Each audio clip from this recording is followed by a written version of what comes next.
¿Qué tal, amigos? Bienvenidos a Fútbol desde las gradas, tu podcast futbolístico donde podrás encontrar noticias, análisis, opiniones y debates del fútbol mundial y las ligas más importantes. Mi nombre es Xavi y junto al equipo les damos la bienvenida a este episodio. ¡Arrancamos!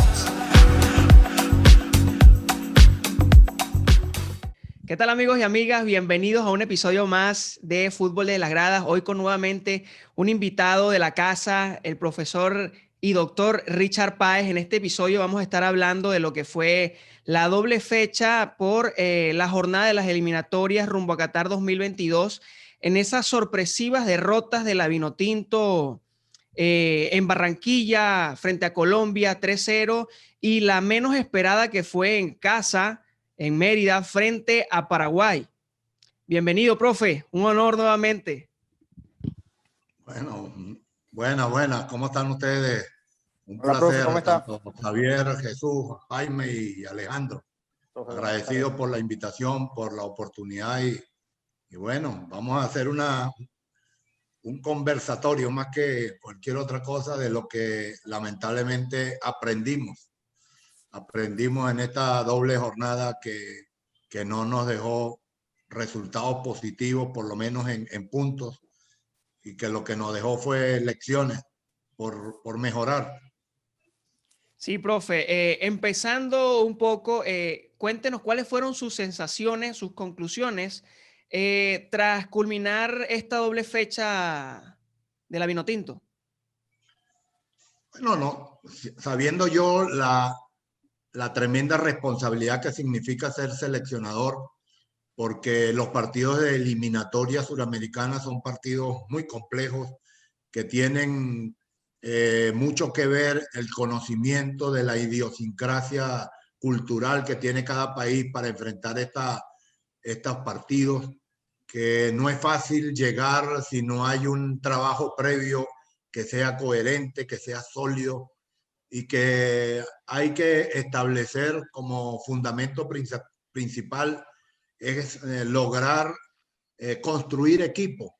Y cuando yo hablo construir equipo no es solamente de jugadores de fútbol, sino tiene que haber una sinergia, una comprensión entre el trabajo del cuerpo técnico con la capacidad futbolística que tengan sus jugadores y todo esto conectado con una estructura que sirva de organización, que es el trabajo federativo.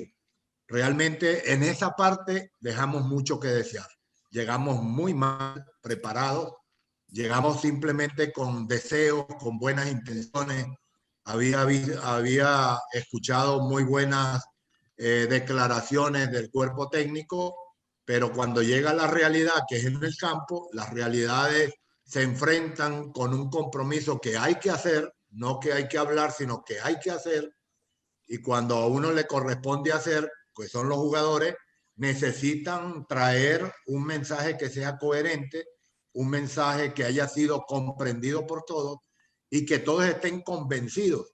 Yo creo que el primer partido contra Colombia, en un ambiente de visitante, comenzando las eliminatorias en un partido tan complicado como es la Colombia que actualmente hay, fue un atrevimiento total ir a buscar el resultado de entrada con dos laterales saliendo de una manera simultánea, con dos mediocentros también saliendo de la zona de vigilancia preventiva y prácticamente se acoplaban o se unían a un ataque que era más intencional que actitudinal, porque no se veía juego colectivo, porque no se veía una presencia orgánica en ellos de tratar de mantenerse conectados a través del balón.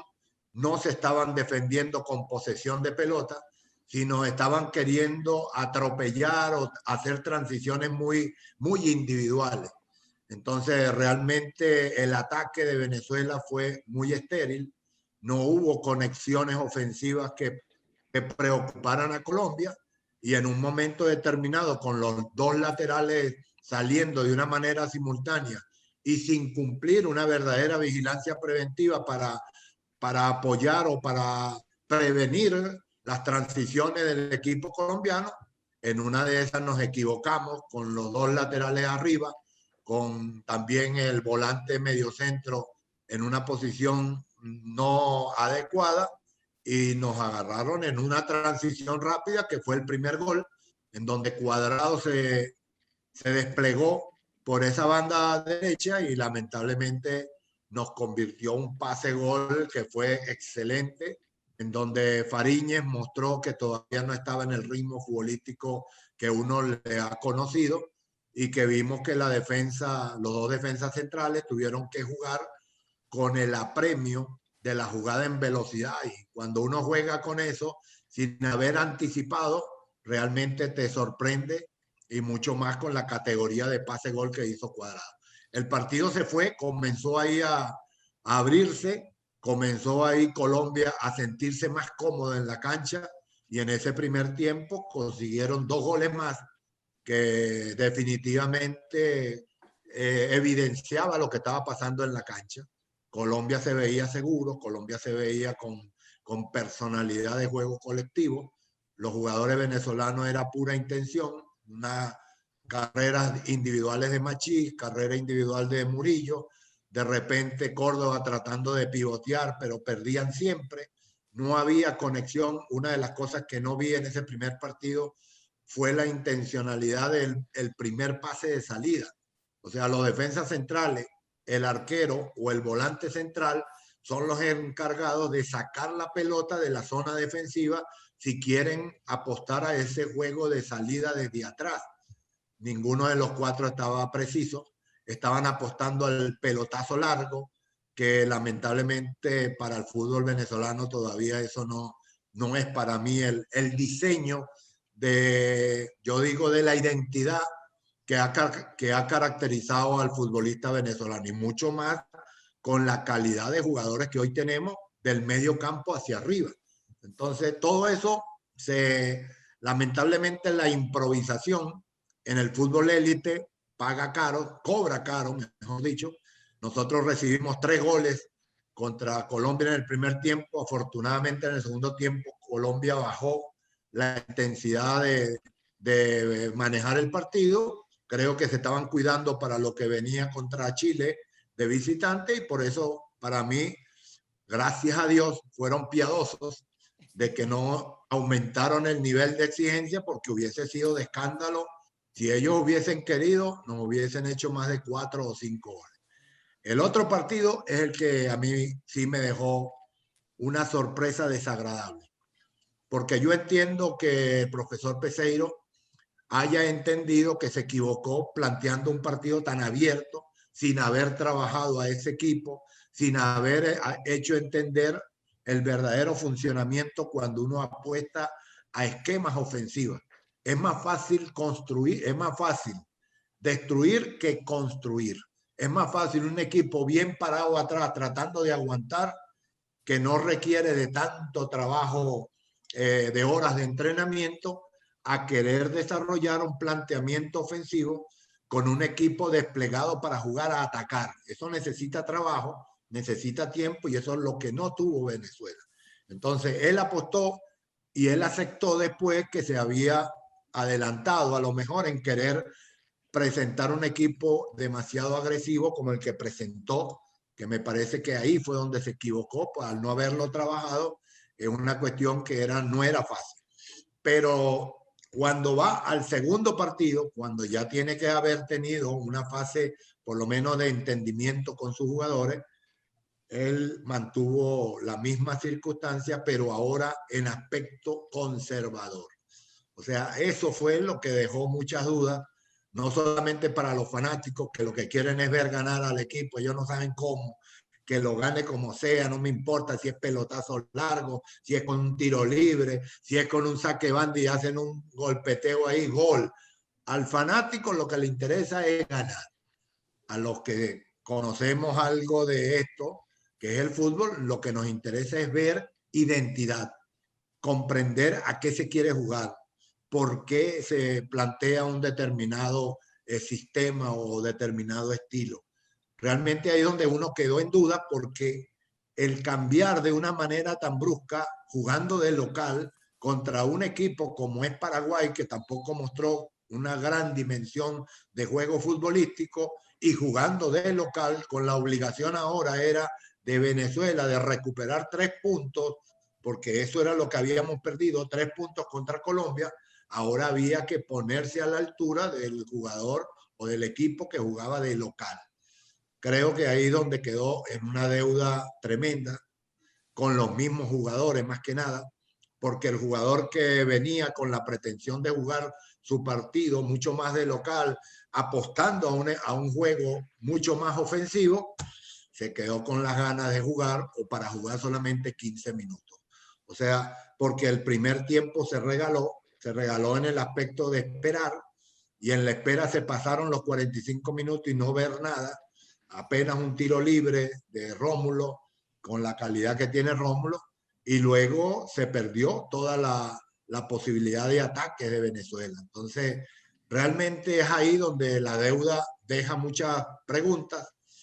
Creo que quedaron con muchas preocupaciones dentro de la selección, y esperemos que este tiempo que va a pasar de aquí hasta el 12 de noviembre, que volveremos a reencontrarnos en esta eliminatoria, esperemos que sea el tiempo para que haya reencuentro, que recuperen la confianza, que recupere la fe el técnico de lo que él quiere hacer, que no empiece a dar bandazos tácticos y estratégicos, porque ahí sí es verdad que entra en pánico todo el mundo, y en pánico no se puede jugar.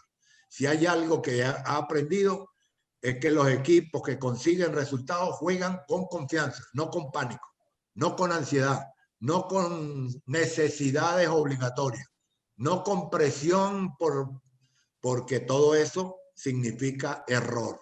Con confianza, el error se hace fácil, se enfrenta, el error se acepta, se asimila, porque el jugador con confianza o los equipos que juegan con confianza saben que el error forma parte del juego.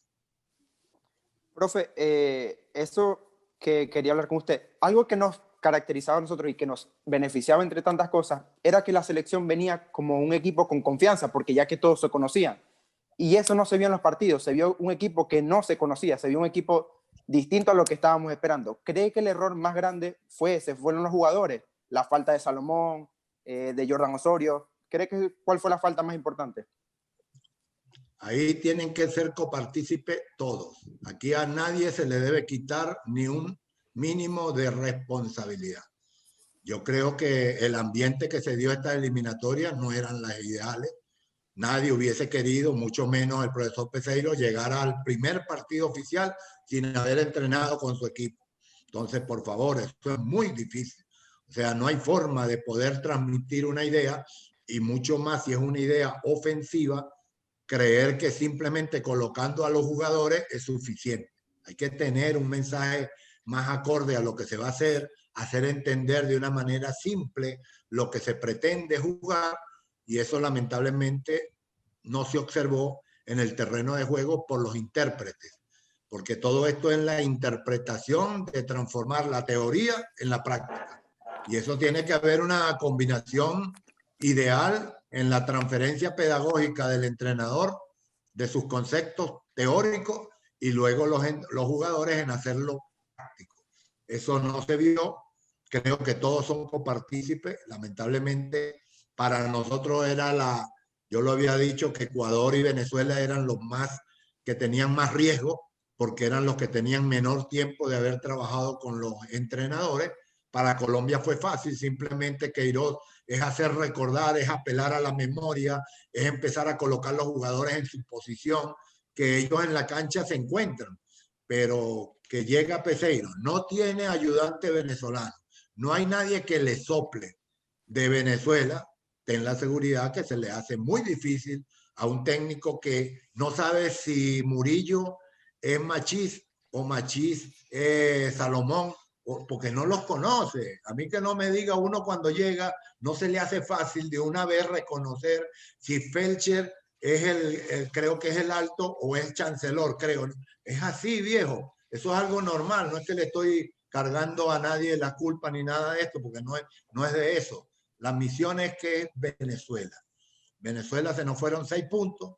Nosotros necesitamos recuperarnos, y la fase de recuperación es lograr que nuestro equipo se encuentre, se se trate de entender, que no se cometan el mismo error partido tras partido, y en el cuarto partido es que se da cuenta que de repente tal jugador no puede jugar en tal posición. No, eso no es excusa.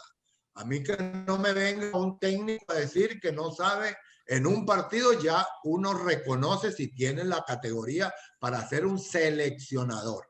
Un seleccionador no puede tener la petición, la ayudadita, no, déjenme ver 3, 4, 5 partidos. No, un seleccionador tiene que tener la capacidad visual y la capacidad de reconocer rápidamente las características de sus jugadores. Entonces, eso es lo que estamos esperando, que Dios quiera en este reencuentro se hayan limado todas esas circunstancias que evidentemente nos afectaron y que demuestren a partir de ahora por lo menos un trabajo coherente. Nosotros no podemos decir que no nos vamos a equivocar. Todos nos equivocamos, todos. Pero que haya la menor equivocación o que no se repita la equivocación que hemos visto. Eso es lo que por lo menos pedimos, y que Dios quiera no se nos vayan 2 jornadas más para seguir pidiendo que no tenemos tiempo todavía de conocer a los jugadores, o que los jugadores todavía no terminan de comprender a lo que quiere jugar el técnico. Ahí, hoy estamos con -6, no queremos estar con -12, y se nos viene Brasil y Chile. O sea, por eso es que uno tiene que estar atento de que la realidad que estamos enfrentando en esta competencia de eliminatoria no está fácil. Y no crean porque es Brasil o Chile. Es que si nos viniera Ecuador y Bolivia allá, también es complicadísimo. Y si nos viniera Argentina y Perú, también es complicadísimo. Lo que pasa es que el calendario dice Brasil y Chile. Entonces tenemos que prepararnos para Brasil y Chile, y Dios quiera que se reencuentre la coherencia, la lógica y el entendimiento. Profe, bueno, para nadie es un secreto cómo llegó la selección de Vinotinto a estas eliminatorias, y creo que eso fue la imagen que se reflejó en el primer partido. Como usted también decía, esas transiciones de defensa-ataque, creo que es ahí cuando encaja en el primer gol Colombia, que Roberto Rosales va a presionar a James Rodríguez a que no dé el pase, y James logra dar el pase, y es cuando Juan Guillermo Cuadrado tiene toda la banda completa para llegar al área y lanzar ese pase gol. También, profe, me sorprendió mucho la falencia defensiva que tuvo la Vinotinto. O sea, me sorprendió mucho, pero también la falta de identidad y la falta de juego, profe. En el primer tiempo fue que se entregó el partido. El primer tiempo solamente le bastó a Colombia para ganar el partido. Eso es lo que me sorprende, profe. ¿Qué opina de eso? Por eso, pero Xavier, tienes que darte cuenta que James Rodríguez, cuando va a recibir el pase, a lo mejor Roberto Rosales pretendía llegarle en el momento que él parara la pelota y quisiera hacer la ejecución del pase. James Rodríguez ya está en otro nivel, ya no necesita parar la pelota para hacer un pase a un jugador que a lo mejor no tenía el ángulo para hacerlo, pero es que él ya lo había visto. A eso es lo que uno llama, ya juega con sincronismo, que eso en Venezuela todavía está en materia pendiente para comenzar a desarrollar. Entonces, cuando va a presionar, que es una presión adecuada de un lateral, riesgosa porque está en una zona intermedia, e ir a presionar arriba, tiene que presionar con seguridad. No se pueden hacer rupturas de presión o de línea si no se asegura que uno va a cortar el balón. Porque cuando James le hace el pase, ahí rompe el equilibrio defensivo de Venezuela, porque deja solo a un jugador que en ese momento lo que tenía era espacio libre para hacer la transición. Entonces ahí es donde se va este jugador Cuadrado. El que lo persigue es Savarino, porque quedó en una zona intermedia, y a él es el que le toca ir a tratar de conseguir bloquear a Cuadrado. El jugador Wilker Ángel está muy parado hacia el medio y no hace la cobertura hacia ese sector cuando se está presionando, y los volantes medio centro también estaban en una posición no adecuada. Entonces tuvo todo el espacio, consiguió el pase, hizo el pase adecuado, no se pudo conseguir otra cosa. Pero es que en el primer tiempo fue donde evidentemente Colombia nos sobrepasó con un juego, nos dio un repaso de fútbol con un juego que sabía lo que había que jugar contra el otro equipo que lo único que tenía era ganas, intenciones, que tenía mucha ansiedad por mostrar todo lo que sabía. Lamentablemente iba con puras ganas. Y hoy el fútbol de esa categoría élite, las ganas no son suficientes, sino hay que sumar una serie de movimientos, de juegos combinativos que se llama fútbol de los sincronismos. Profe, Sí, Jaime, dale. Dime, Jaime. vale.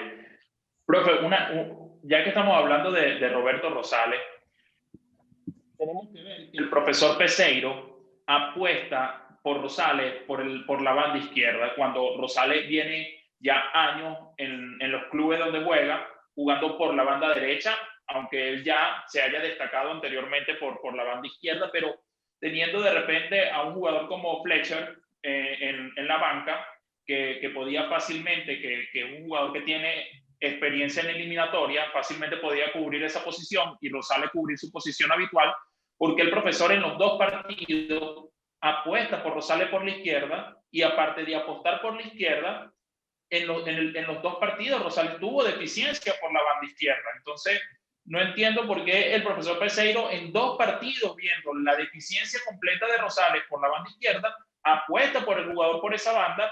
Y también vemos ese tipo de situaciones como la que hizo Roberto Rosales en el medio del campo, que no son habituales de un jugador como Rosales, un jugador que siempre se ha caracterizado por aguantar más abajo y tener buena subida cuando lo merita, pero no son habituales esas presiones de Rosales como la que le quiso hacer a James en el medio del campo. Bueno, ahí sí tiene mucho atenuante el profesor Peseiro, porque él, al no haber tenido posibilidad de haber entrenado con el grupo, él apeló a lo que le dejaron de referencia, que fue el proceso anterior.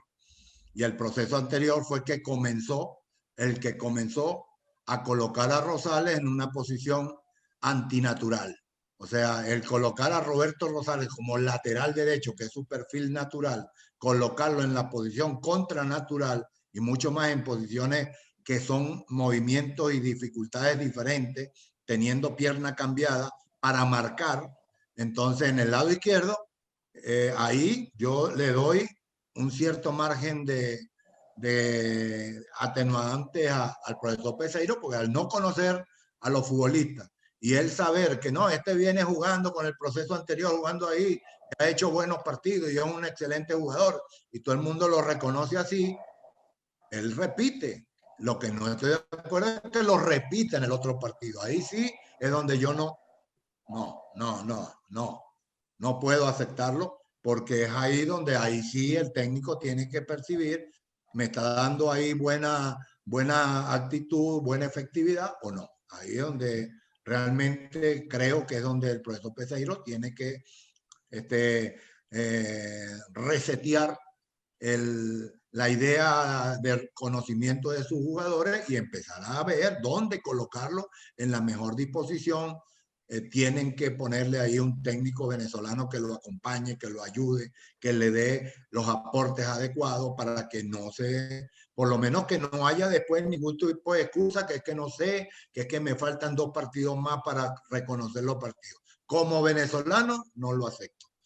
Entiendo como técnico que tengo que respetar las posiciones de los técnicos, pero hoy como venezolano yo no acepto que se repita un error, otro error y otro error. No, el mismo error, no.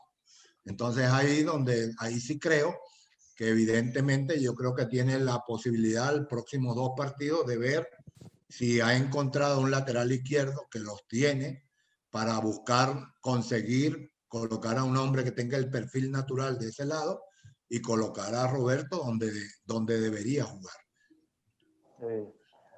Profe, bueno, se conoció que Peseiro no conoce esta selección, ¿no? Se vio una selección también sin identidad y sin confianza entre ellos. Se puede ver que no los conoce porque, bueno, por lo de Roberto Rosales, que me parece que, fíjate, el que sale y el gol de Paraguay viene por ahí. Cuando me parece que en labor defensiva Roberto Rosales lo está haciendo, digamos, lo que bien, tal vez ofensiva no tanto, ¿sí? Y también así como pasó con la salida, bueno, de colocar a Aristigueta o hay 9, cuando se pudo ver que Córdoba no es un 9. Y bueno, esta selección está golpeada, profe. Y yo le pregunto a usted como entrenador, ¿cómo usted levantaría psicológicamente, anímicamente esta selección de cara a estos dos juegos que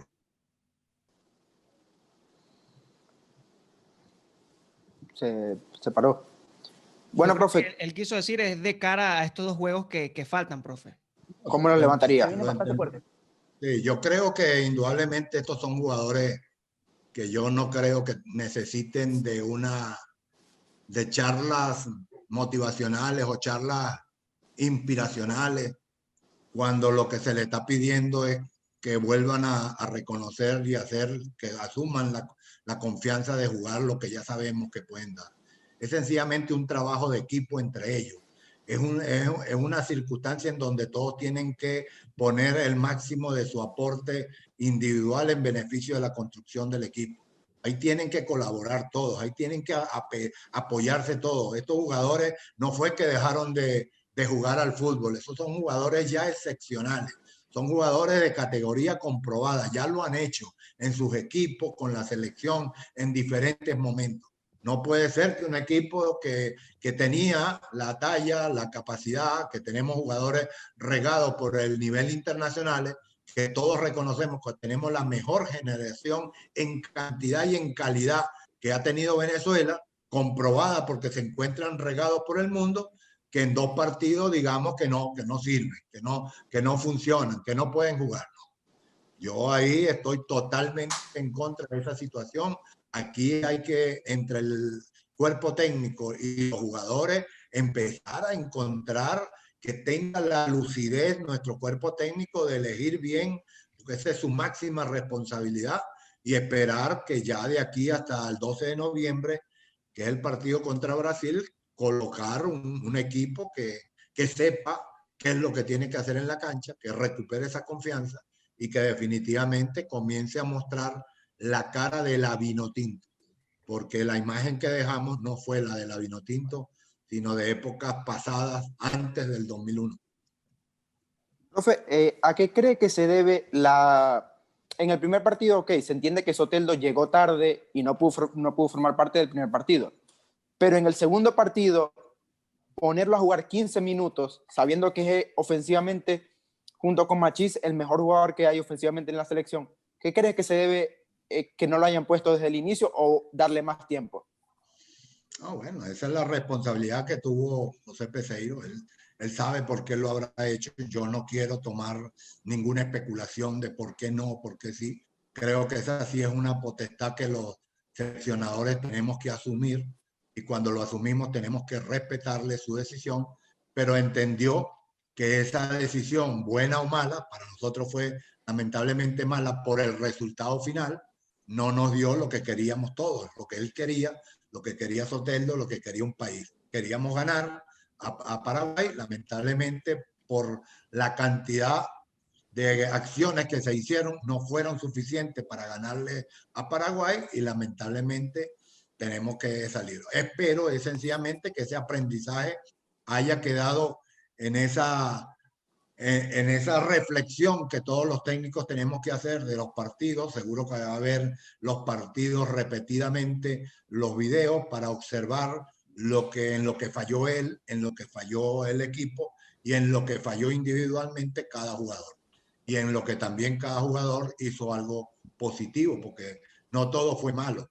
Yo creo que se dieron cosas importantes, el querer conseguir sociedades que tienen que volverse a encontrar. No le vimos nunca el nivel a nuestros jugadores de lo que nos han mostrado en los últimos tiempos. Hay que entender también lo que pasa, que este argumento se cae viendo el resto de las selecciones, pero hay que entender que el jugador no llega con el mejor nivel de ritmo ni de condiciones físicas, pero es que el resto de las selecciones vimos un nivel futbolístico verdaderamente de nivel de selección, no como el nuestro, que no mostramos nunca el nivel de selección que necesitamos para llegar a Qatar 2022. Sí, profe, sí, no todo es malo. Usted, cuando fue seleccionador de la Vinotinto, entrenó a Cristian Cáceres padre. En el partido contra Paraguay debuta su hijo, Cristian Cáceres Jr. Hizo un buen partido entre los mediocampos que estaban ahí, hizo un buen partido. ¿Cree que él llega al mismo nivel que llegó su papá?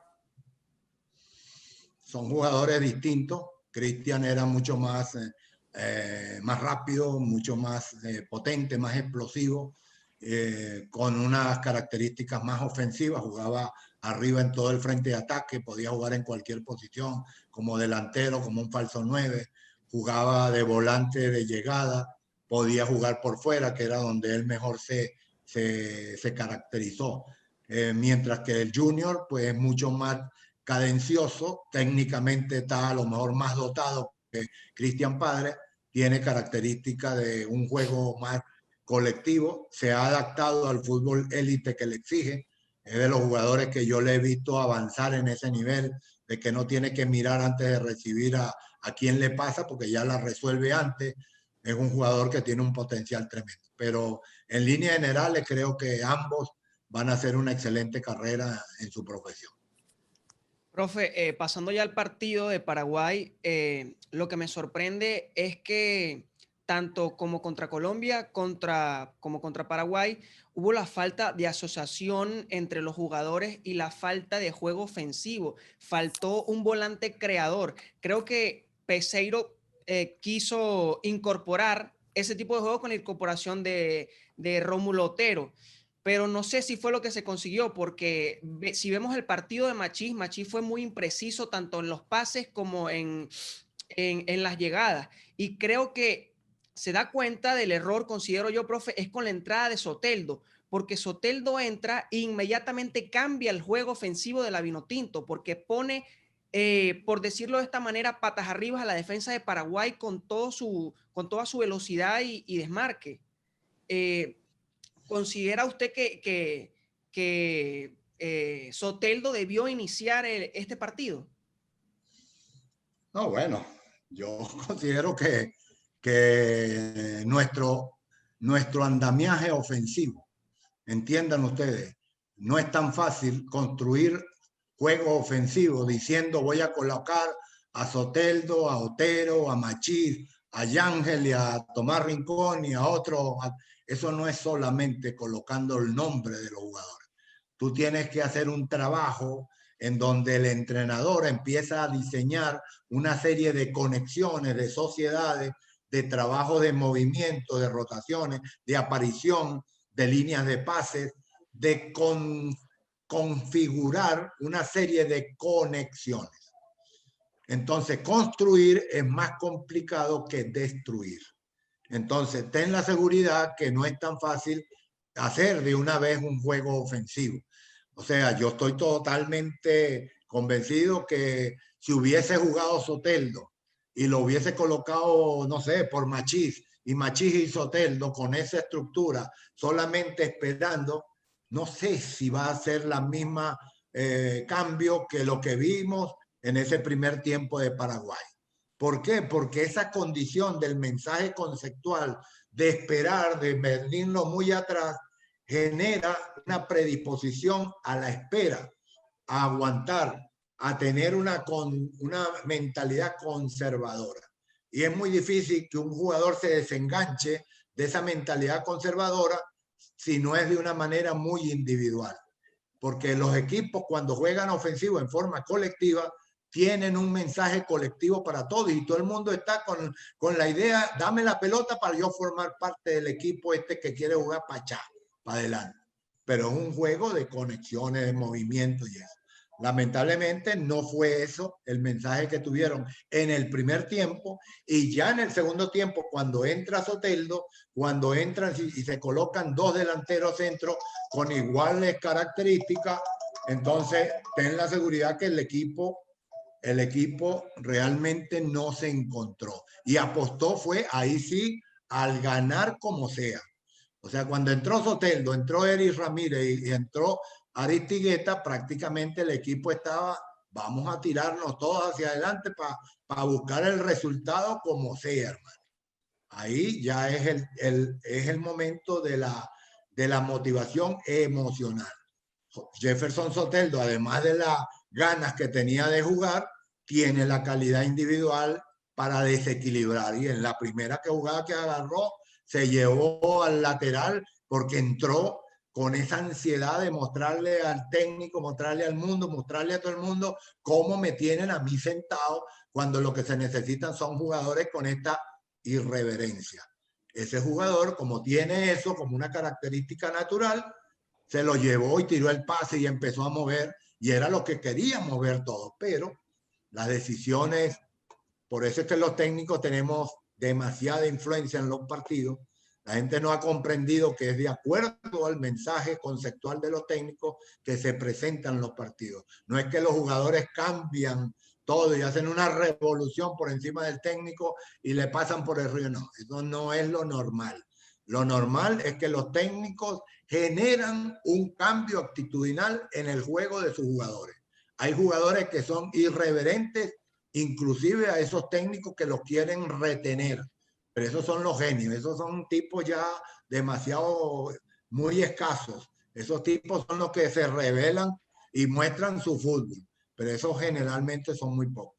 Creo que eso fue lo que pasó, que lamentablemente la entrada de Soteldo se fue muy tarde y realmente nos dejó con esas ganas de verlo más. Profe, yo quisiera por un momento desmarcar también un poco al profesor Peseiro, porque en estos partidos hemos también tenido jugadores que son habituales y que vienen siendo también habituales con la selección sub-20.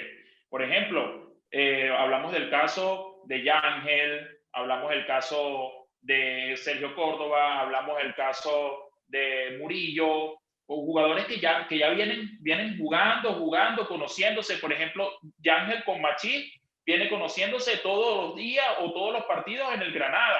O sea, Yángel y Machís han hecho buenas conexiones en su club y han hecho buenos goles. Y en estos partidos no se encontraron entre ellos, ninguno de los dos se encontró nunca, jamás. Entonces, más allá de lo que ha podido implementar el profesor Peseiro tácticamente en estos partidos, siento que los jugadores era como si no se conocían, como que nunca han jugado juntos, y estos jugadores también vienen jugando, también ya vienen estando juntos en muchas competiciones. Aparte también nos damos cuenta que los pesos pesados del equipo de la Vinotinto no ejercieron su característica de ya conocer estas eliminatorias. Por ejemplo, en la defensa tenemos puros jugadores que no, el único jugador pesado de la defensa es Roberto Rosales y no ejerció lo que tenía que ejercer para poder tener salida limpia, para poder jugar desde atrás. Igual con Rincón, más se vio Yángel que Rincón, porque el protagonismo lo toma Yángel, así sea el jugador más top que tenemos ahorita en la selección, porque el protagonismo lo toma él y no lo toma el capitán en el medio del campo. Entonces, yo veo también una déficit muy grande de los jugadores. No, no le podemos quitar a nadie responsabilidad. Y tampoco afincarse en una sola parte. Vuelvo a repetirlo, esto no fue responsabilidad del profesor Peseiro ni de los jugadores cada uno, no, es de todos. Todos tienen que asumir una cuota de responsabilidad que tiene que ser compartida porque entre todos es que lo van a sacar. Es entre todos que lo van a sacar. Indudablemente fue 2 partidos que no mostraron el nivel de nuestros futbolistas, que no mostraron el nivel de capacidad técnica de José Peseiro y tampoco mostraron en conjunto un trabajo de resolver todas esas circunstancias que rodearon a la selección. No es justo que sabiendo que las eliminatorias comenzaban con suficiente tiempo que había, no es justo que la organización no haya podido traer a Salomón Rondón, no haya podido traer a Jordan Osorio, cuando son jugadores de una importancia fundamental. Entonces no se puede, o sea, no entiendo cómo todo el mundo sabía que las eliminatorias se iban a dar en estas fechas, que iban a comenzar en esta forma apresurada o no, pero iban a comenzar ahora, que nuestra selección Venezuela no haya podido traer a Salomón Rondón y no haya podido traer a Jordan Osorio. Eso es, no se puede entender. Entonces es ahí donde digo todos. Aquí nadie que vaya a escurrir el bulto de lo que lo hicimos bien, ¿no? Todos nos equivocamos. Unos porque les toca tomar la decisión, otros porque cuando lo colocan en la cancha tienen que asumir esa postura de un jugador que demuestre su categoría. Ya lo mostró Ecuador, Ecuador sin tampoco conocimiento de Gustavo Alfaro. Lo que pasa, la gran diferencia es que Gustavo Alfaro es de este continente, ese sí sabe por lo menos reconocer con mayor seguridad a los jugadores de Ecuador, a pesar de que no haya trabajado con ellos directamente, pero los reconoce más rápido que lo que puede hacer un técnico que viene del otro continente. Entonces, Ecuador mostró en el segundo partido un nivel, ten la seguridad que ese nivel que mostró Ecuador es como que si hubiesen estado trabajando hace 2 o 3 años juntos con Gustavo Alfaro, y eso es la otra cara de la moneda de lo que uno exige de la actuación de Venezuela. Venezuela no puede haber mostrado esa cara tan frágil cuando ahí hay jugadores que ya vienen reconocidos entre ellos jugando, que sencillamente lo que hay es que buscarse, encontrarse, buscar la manera de hacer como una rebeldía. Vamos a buscarnos, vamos a encontrarnos. Es por eso que la responsabilidad de los jugadores es esa, no haberse revelado a las circunstancias de tener la difícil situación de no haber entendido, comprendido ni poder entrenado con el profesor Peseiro, que seguramente quiso hacerlo mejor y que lamentablemente no se le dio. Pero bueno, tenemos que aceptarlo, hermano. Así es como uno sale de las circunstancias. Lo bueno y lo malo no dura para siempre. Esto es pasajero. No nos quedemos afincados dándole a los errores que se dieron. Ya pasó. Tenemos es que mirar hacia adelante. Hay capacidad. Yo todavía estoy convencido que el profesor Peseiro puede hacer el trabajo con esta selección. Yo todavía creo que nuestros jugadores tienen la responsabilidad de llevarnos al Mundial y obviamente poner las cosas en su justo lugar y en su justo nivel, y que a partir del partido contra Brasil, que no lo dejen para la próxima, para la quinta y sexta jornada, no, a partir de la próxima jornada aparezca ese nivel que todos hemos dado el aval, todos hemos dicho que sí, que tenemos la mejor generación histórica del fútbol venezolano. Aparezcan, porque es verdad, son la mejor generación, pero la generación que se les note. Las generaciones cuando son de carácter diferente, se les nota. Eso es lo que les estamos pidiendo, que se les note. Profe, yo veía hace rato en una entrevista que usted decía que Brasil es la selección que más le gustó de las que vio. Sí, por el juego que presentó. Y la próxima selección que enfrentamos es Chile y Brasil. ¿Cómo usted se le plantearía a estas selecciones que vienen bastante fuertes y a un Brasil que no solo es la mejor selección de Sudamérica, sino una del mundo? ¿Cómo le saldría a Richard Páez si le tocara? Como lo hice en el 2001 al 2007, creyendo en mis jugadores, confiando en el trabajo que yo estaba planteándole a mis jugadores. O sea, yo estaba convencido y teniendo coherencia con esas dos ideas. Si yo confío en lo que voy a hacer y trabajo lo que voy a hacer, y tampoco era que teníamos mucho tiempo para entrenar, sino que llegaban 4 o 5 días antes y ahí se establecía una serie de patrones de trabajo, de sesiones de entrenamiento, que lo que hacíamos era conectar evolutivamente para que nuestros jugadores desarrollaran un esquema que ya yo los había convencido que lo que había que hacer. Nosotros perdimos el primer partido inaugural en mi equipo, en la selección, 5-0 contra Argentina de Bielsa. Y cuando fui a jugar contra Colombia en casa, yo no cambié nada. Yo seguí reforzando la idea. Yo seguí creyendo en mis jugadores. Yo seguí creyendo en un concepto que estaba haciendo, porque ya yo había visto que a pesar de que habíamos perdido en un resultado abismal de 5-0, pero yo vi en ese partido que mis jugadores estaban comenzando a comprender lo que había que hacer. Y la gente criticó y la gente pataleó y la gente dijo que no pasaba nada, que 5-0 era imposible, ¿cómo vamos a perder 5-0 a una selección de Venezuela? Yo no le hice caso a eso, porque yo lo que quería era ganar la confianza de mis jugadores para después ganar la confianza de los fanáticos del Twitter o los fanáticos de afuera, que es muy fácil opinar. Y seguí manteniendo la idea. Empatamos con Colombia después de estarle ganando 2-0 y cuando nos dimos cuenta estábamos ganando 4 partidos seguidos y ahí se cambió la historia. Entonces, eso es lo que hay que hacer contra Brasil, contra Argentina, contra Chile, pensar como equipo grande. Venezuela pensaba antes del 2001 como equipo chico, como selección chica. Y como uno tiene ese pensamiento de equipo chico y un entrenador está ahí apostando a jugar con un equipo chico contra un equipo grande, que la mayoría son todos grandes al lado de Venezuela, en Sudamérica, siempre se ponían a esquemas defensivos, tratar de aguantar para después ver cuándo podamos atacar. Mientras que Richard Páez llegó con otro modelo, entendiendo que el fútbol es así, que hay que asumir un riesgo, claro que era un riesgo asumir jugar con 3 volantes 10, con 2 laterales de salida, con 2 mediocentros, con volantes que querían era jugar y no solamente marcar para quitar, no solamente mostrar la voluntad testicular, que era a lo que jugaba siempre Venezuela. Antes del 2001, Venezuela jugó al sistema, a la identidad de echarle bolas. Eso fue lo que jugó siempre Venezuela.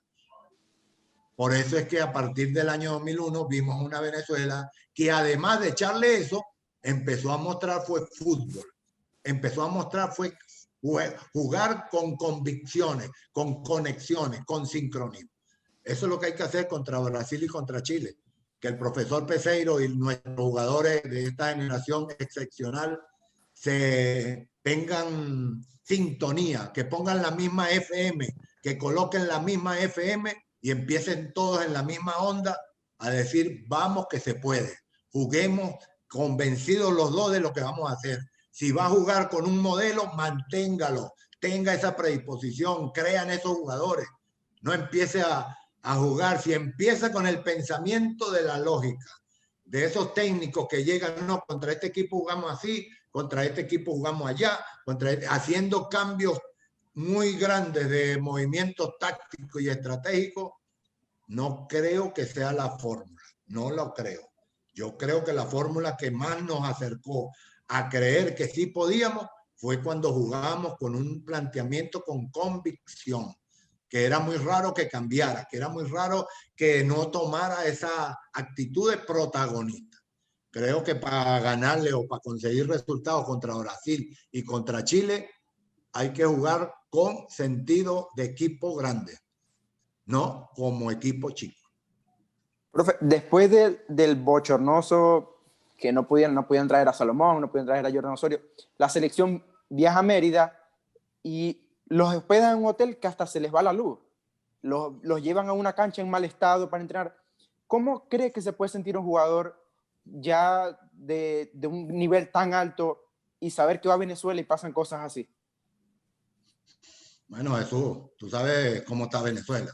Claro. No fue que hicieron un milagro para llevar a Mérida y Mérida vamos a transformarla en una ciudad como la conocíamos. Hoy Mérida es una ciudad fantasma, una ciudad que no tiene gasolina, que no tiene luz, que le quitan 8 y 10 horas la luz. Pero por favor, lo que no puedo yo entender es que si la van a llevar a un hotel no hayan entendido si tiene o no planta eléctrica, si tiene o no internet, si no tiene las habitaciones adecuadas. Eso es lo que no se puede entender. Pero que se sorprendan porque en Mérida se va la luz, porque no hay condiciones de lo que estábamos acostumbrados, hermano. Estamos en esta Venezuela. Esta es la Venezuela que estamos, lamentablemente. Ahora van a llevarlo para Caracas, parece que el partido contra Chile, por la situación de realidad. Es que tenemos un país hoy que no es el país que nosotros estábamos acostumbrados a vivir. Hoy está el país sobreviviendo. Entonces, lamentablemente sí, se presentó esa situación. Es un malestar. Los jugadores tienen que entenderlo, porque eso es lo que vive Venezuela hoy. Y más bien ellos tienen, por esa situación, deberían haberse llenado de más carácter para jugar por darnos una alegría a todos.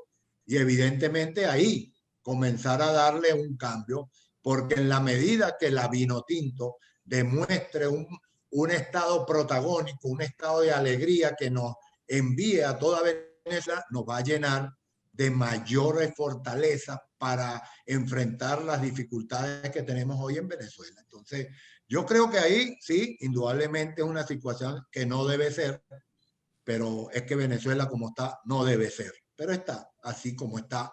Y eso es lo que tenemos que entender todos los venezolanos y que los que vienen de afuera, yo creo que los que quedaron más sorprendidos fueron los de paraguayos. Los paraguayos deben haber quedado locos. ¿Qué es lo que está pasando en este país? Todo en estas condiciones que está. No, esto lo tenemos que ganar. Si esto están en extrema situación, tienen que estar pensando primero en la luz, en la gasolina, no tienen gente aquí en el estadio. Vamos a jugar sin gente. No hay un ambiente complicado. A ellos se les hizo fácil decir que iban a jugar de esa manera. Déjame moverme para poner la batería. Ya va. Tranquilo. A ver, aquí ya va. Pasa que se ve oscuro aquí, no es la misma luz. Ahí. Bueno, profe, tras estas dos dolorosas derrotas, mucha gente y muchos personajes de lo que es el medio deportivo telecomunicativo se comenzaron a expresar y me llamó la atención un comentario de uno de ellos que decía que el jugador venezolano está muy por debajo del resto de los jugadores de las demás selecciones de Sudamérica, de la Conmebol. Entonces, ¿usted considera ese comentario acertado o es totalmente errado? El fútbol, como la vida, es así. O sea, uno tiene que opinar como uno lo ve, una opinión subjetiva, o como en los últimos años había cambiado esa opinión. El resto de los países había entendido que Venezuela era otra, que Venezuela había asumido un papel de personalidad. Si hay algo que habíamos ganado era que el venezolano o la selección de Venezuela era un rival complicado, era un rival que no estaba fácil, que ahora sí venían todos preocupados porque había que jugar un partido que antes eran 3 puntos fáciles. Entonces, ten la seguridad que es el aprovechamiento de la situación. Sí. ¿Cómo podemos cambiar esa visión? Bueno, mostrando juegos, mostrando categoría, porque ¿quién le puede decir a cualquier periodista internacional o a cualquier periodista u opinión de un aficionado nacional que diga no vimos bien a la selección? Es que no nos vimos bien. O sea, vamos a decir que jugamos bien. Vamos a decir, no importa, estos son 6 puntos nada más que perdimos. No podemos tomar esa posición conformista. Tenemos que actuar como un equipo que está pretendiendo ir al Mundial. Y entre todos tenemos que empujar. Indudablemente que hoy es tiempo de tormenta. Cuando hay tiempo de tormenta, saque su abrigo, hermano, póngase los patines de trabajo, póngase la mejor pinta de obrero, de echarle pierna para hacer su mejor presentación, y tiene la oportunidad contra Brasil y contra Chile, el equipo, la selección, ese grupo, porque no es uno u otro, no es que es puro Peseiro o es Tomás Rincón, no, es todos. Tienen que ponerse en una misma línea de poner todo su mejor aporte individual en beneficio de conseguir un equipo competitivo nuevamente y ganador. Porque necesitamos un punto, necesitamos personalidad, necesitamos identidad. Bueno, profesor, evidentemente hoy nos conseguimos en un país que pues está dificultando muchas cosas para el venezolano en todos los ámbitos. También nos conseguimos con una federación que nos está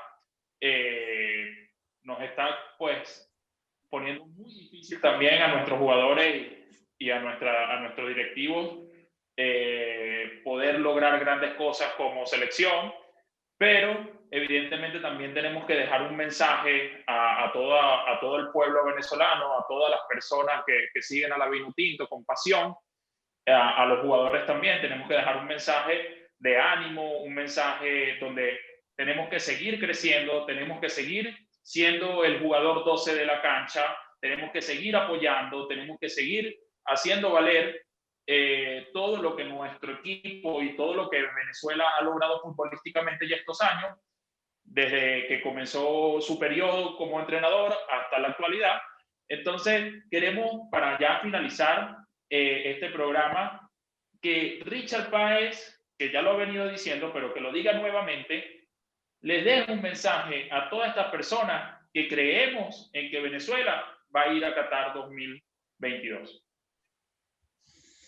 Bueno, Venezuela tiene un reto, y más que un reto, una meta como país, y mucho más hablando de fútbol, en donde lo importante es mostrar de qué estamos hechos los venezolanos.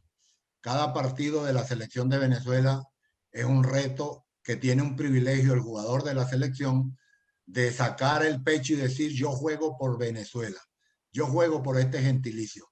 Y el gentilicio venezolano nos exige más. No es suficiente con querer, no es suficiente con intentar.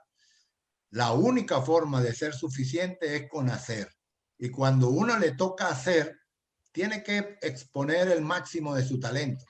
Y el talento del futbolista venezolano ya ha sido suficientemente exigido, suficientemente comprobado. Y sencillamente que lo que ha pasado es una situación consecuencia de la improvisación.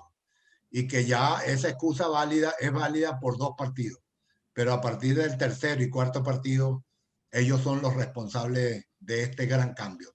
Que ellos con el cuerpo técnico son los responsables de las alegrías que nos tienen que dar. Que las circunstancias de derrota sí se van a presentar porque no hay equipo imbatible ni que no pueda perder. Todos tienen esa condición. Somos como los seres humanos, llenos de virtudes y defectos. Sencillamente reencuéntrense, consigan entenderse todos, comprendan a lo que van a jugar, pónganse de acuerdo con su seleccionador nacional y saquen la cara, saquen la casta y saquen la demostración una vez más de que ustedes son jugadores de un nivel mundialista, que ustedes forman parte de la generación mundialista, que no ha sido una mala visión que nos han dado, que no ha sido una impresión vaga, no, es la impresión real que ustedes nos han demostrado, que sencillamente lo que tienen es que conformar un equipo, y cuando uno conforma un equipo, todo el mundo es importante y todo el mundo es responsable de lo que se va a conseguir. Que Dios lo bendiga a todos, que este tiempo de espacio, de que ellos van a volver a sus equipos, reencuentren esas ganas, esa energía, y que cuando vuelva a salir la convocatoria, que ojalá sea la mayoría de los que tuvieron, con los que le faltó, ojalá que vengan con esa energía que significa colocarse la camiseta vinotinto. Bueno, señores, con estas palabras del profesor Richard Páez, pues finalizamos otro programa más de Fútbol desde las Gradas. Los invito a que nos sigan por nuestro canal de Instagram, nuestro canal de YouTube, para que puedan ver estas entrevistas y muchas otras cosas con respecto al fútbol. Y Fútbol desde las Gradas siempre será vino tinto. Hasta luego. Gracias, profe. Un honor nuevamente tenerlo acá, ¿verdad? No, muchachos,